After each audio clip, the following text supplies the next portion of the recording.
देव जी को प्रणाम। परमात्माए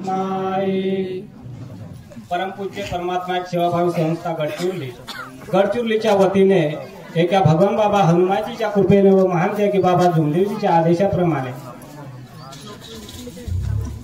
आजची बैठक पोलीस साहेब यांच्या निवासस्थानी सुरू आहे। या चर्चा बैठकीमध्ये सृष्टीचे निर्माते बुद्धीचे विधाते स्वयं भगवान बाबा हनुमानजी तर उपस्थित आहेत। बाबांना माझा प्रणाम। तसेच दुखी कष्टी गोरगरिबांचे कैवारी, मानवाला मानवता शिकवणारे, अंधश्रद्धेतून वाईट वेशनेतून प्रवृत्त करणारे निष्काम कर्मयोग मंडळाचे संस्थापक महान त्यागी बाबा झुमदेवजी या ठिकाणी उपस्थित आहेत। बाबांना माझा प्रणाम। तसेच बाबाच्या खांद्याला खांदा लावून अहोरात्र परिश्रम करून स्वतःचा जीवन त्यागमात जगणारा बाबाला आयुष्य देणारे मातोश्री वाराण्याची आई उपस्थित आहेत। आईला माझा प्रणाम। तसेच चर्चा बैठक म्हणल्यानंतर अध्यक्ष आणि संचालकाची गरज असते। या चर्चा बैठकीचे अध्यक्ष वकील गळजी साहेब हे या ठिकाणी उपस्थित आहेत। साहेबांना माझा नमस्कार। तसेच चर्चा बैठक म्हणल्यानंतर संचालकाची गरज असते। माणिकजी मेश्राम साहेब या ठिकाणी उपस्थित आहेत। साहेबांना माझा नमस्कार।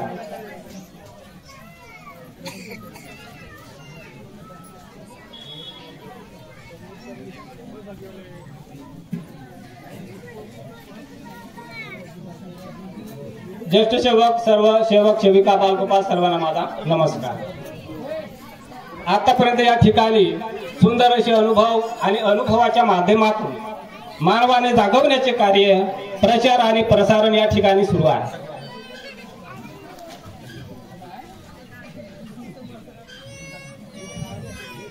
गुरुविना मार्ग नाही आणि भक्तीविना उद्धार नाही या जीवनाचा, आणि भक्तीसाठी निर्धार पाहिजे मनाचा। या बैठकीमध्ये बसण्यासाठी निर्धार पाहिजे मनाचा, नाहीतर येतं बसलो शरीर येते आहे आणि आत्मा जर घरी असला तर या बैठकीत बसण्याचा काही सार्थक ठरणार नाही। कारण जोपर्यंत आपली एकाग्रता होणार नाही तोपर्यंत हे शब्द आपल्या कामी पडणार नाही आणि अनुभव आणि शिकवण हृदयात घुसणार नाही। पहा, मी 8 दिवसाचा पूर्वीचा माझा अनुभव आहे। मी या अनुभवावर सुरुवात करतो। सेवक म्हणतो का भगवान माझे ऐकत नाही आणि मी परमेश्वराला योग मागतो तर मला बी येत नाही, तर याचं कारण काय? ज्या दिवशी आपण या मानव धर्माशी जोडलो आणि भगवंताला मरण्याचं वचन दिला आणि आपण मेलो आणि पुन्हा जिवंत झालो आणि भगवंत दूर गेला, म्हणून परमेश्वराने आपलं ऐकलं नाही। सुख दुख अतिथि है, सुख दुख अतिथि है, बारी बारी से आएंगे और चले जाएंगे। अगर वो नहीं आएगा तो अनुभव कहाँ से रहेगा? आताच कोणीतरी सांगितलं की या मार्गात आल्याच्या नंतर सुखच सुख आहे, दुःख आहेच नाही। पण असं नाही।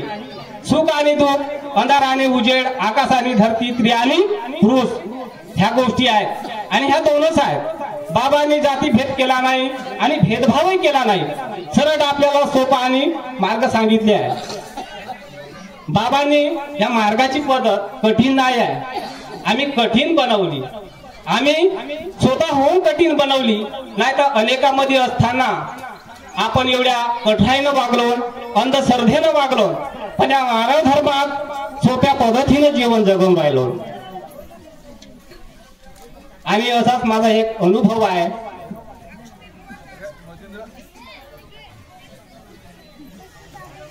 पहा, माझा त्याग चालू होता आणि त्यागामध्ये माझ्या आईवर दुःख आले। मला आई म्हणाची, आता म्हणजे त्यागाला काही वेळ नव्हती, 10-12 दिवसाची होती कालावधी। आई मला म्हणाची, बापू म्हणे माझा हातच वऱ्या जात नाही म्हणे। तर म्हणलो झाला का? तर मग हात मी पाहिलो तर तिचा हात पूर्ण सुजून असे म्हणजे पूर्ण फोडे होऊन गेले। तर आई म्हणाची, भगवंताने मला येतपर्यंत जर पाठवलं असेल तर म्हणलं मराठा जर असेल तर मग ते मला बरं म्हणू, अशी काही गोष्टी वापरू नको। आम्ही भगवंताचे कार्य करत आहोत आणि भगवंताला आम्ही माफी मागून आणि त्या पद्धतीने आपण तीर्थ बनवून आणि आपण हा करून म्हणलो। तर पहा हा असा एक अनुभव आहे, पण याच्यावर माता दैवी शक्ती करणार आहे. साधी आहे का? साधी नाही. विश्वाची सूत्रसंचालक म्हणजे भगवत कृपा महान त्यागी बाबा जुमदेवजींनी स्वतः प्राप्त करून आपल्या दुःखी कष्टी लोकांपर्यंत म्हणजे आपल्या सेवकांपर्यंत पोहोचवली आहे. आणि तिला प्राप्त करण्याची क्रिया बाबांनी आपल्याला सांगितली आहे. त्या परमेश्वराला कसं टिकवला पाहिजे आणि कोणत्या नियमाचे आचरण केल्यावर ते टिकून आपल्यापाशी राहिली पाहिजे ते बाबांनी आपल्याला शिकवत आहे. तर त्या कृपेला नियमानं चालणे गरजेचं आहे. 12 नियमाचे आचरण करणे हेही तेवढेच महत्वाचे आहे.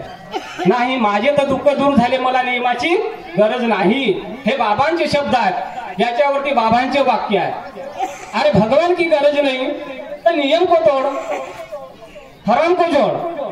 भगवान की गरज नहीं तो नियम को तोड़, हराम को जोड़. आणि भगवान की गरज है तो हराम को जोड़ तो सत्य को जोड़, तर भगवान तेरा पास रहेगा. आम्ही जर नियमानं चुकलो आणि परमेश्वर मदत करते तर नियमाची गरज नाही ना. जसे आपण पूर्वी आपण या मार्गामध्ये येण्याआधी होतून तसेच तर होऊ ना. नियम तोल्यावरही भगवंत मदत करते तर नियमाची गरज नाही ना. पण असं नाही. भगवान को पास रखना है तो हमें 12 नियम से चलना पड़ेगा, क्योंकि 12 नियम में 13 भगवान है. बाबांनी 4 तत्व दिले आहेत आणि त्यागी सेवकाक तत्वाची प्रतिमा सुद्धा आहे. किती विशेष दृष्टी बाबाकडून तत्वाची प्रतिमा आपल्याला दिली आहे. कारण सेवक या मार्गामध्ये आल्यानंतर कालांतपणे दुःखी होतो. भगवान काय करते का? भगवंत काहीच नाही करत. भगवान तो सृष्टिचा पालन पिता और सभी बच्चे सभी जीवात्मा सभी जीव उसको समान है. तो भगवान कैसा बुरा करेगा? जिन्होंने जन्म दिया हमारे माँ बाप बुरा नहीं कर सकते, बुरा नहीं सोच सकते, तो भगवान कैसा बुरा करेगा? हम जीवन में चलते समय कहीं ना कहीं भूल जाते हैं. हम नियम से चलना है. कोई बुरे लोग हमारा पीछे पड़ता है, तेवा मुझे छुड़ा नहीं पाते, तेवा मुझे छुड़ा नहीं जाते, क्योंकि समझ में आया नहीं कि कर्म की व्याख्या क्या है, कर्म कैसे करना चाहिए, हम कहाँ है. सकाळी म्हटलो आपण की कर्मानं चुकलो आणि मार्गात आल्यावर आपले दुःख दूर झाले आणि तसेच कर्म करणे चालू केले. दुष्ट बुद्धी, वाईट विचार आणि वाईट संगत एक मनाय पहा. अमृताची वेल निंबावरी गेली आणि खाली कशी आली? संगतीमुळे. कारण हे संगत चांगली आणि वाईट आहे. चांगल्याने जर केलं तर चांगलं बीज तयार होईल आणि वाईटाशी जर केलं तर वाईट म्हणजे कर्मभोग तयार होईल. म्हणून ते म्हटलंय की अमृताची वेल निंबावरी गेली आणि खाली कशी आली? संगतीमुळे.